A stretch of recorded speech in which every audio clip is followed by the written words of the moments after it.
One of the biggest changes in our business in the past year was that we switched to Google Voice for our voicemail. You're probably wondering, what the heck does this have to do with negotiations? There are some things that I just cannot convey to a buyer or to a seller, right? The tone of voice, that agent that leaves the rambling message about why this is their best and final or how they just got multiple offers.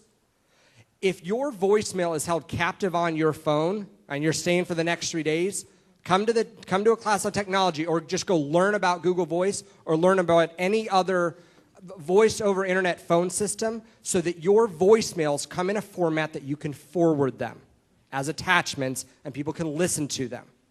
Have you had that situation where you just wish that your buyer could hear the tone of voice about how this is the seller's last counter? And you feel like if they could just hear the tone, they would accept this? Does that make sense? Google Voice is a great tool to make that happen. The information that you glean in that initial buyer consultation to get to know them is so crucial to how you're going to work with them in negotiation. You get to know where they fall in the DISC profile. You get to know how they want to be communicated with. But in addition to that, the education that you give them, coming from a market where not only do we still have a high rate of foreclosure and short sales, but I'm also in a market where Zillow is king. And if you can educate them about what that means, the buyers in the Atlanta market are looking on Zillow, and they're looking to Zillow as being the local expert. If you can use Zillow as a tool, and if Trulia is big in your market or Redfin, you can do the same thing.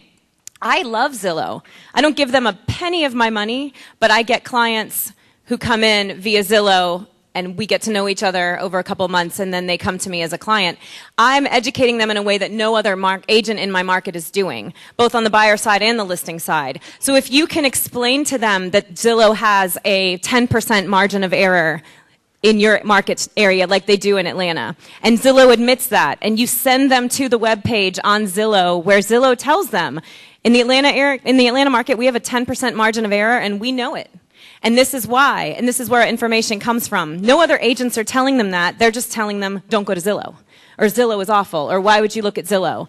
Give them a reason to trust you, and they will trust you in the negotiation process, but you have to plant that seed during the initial consultation.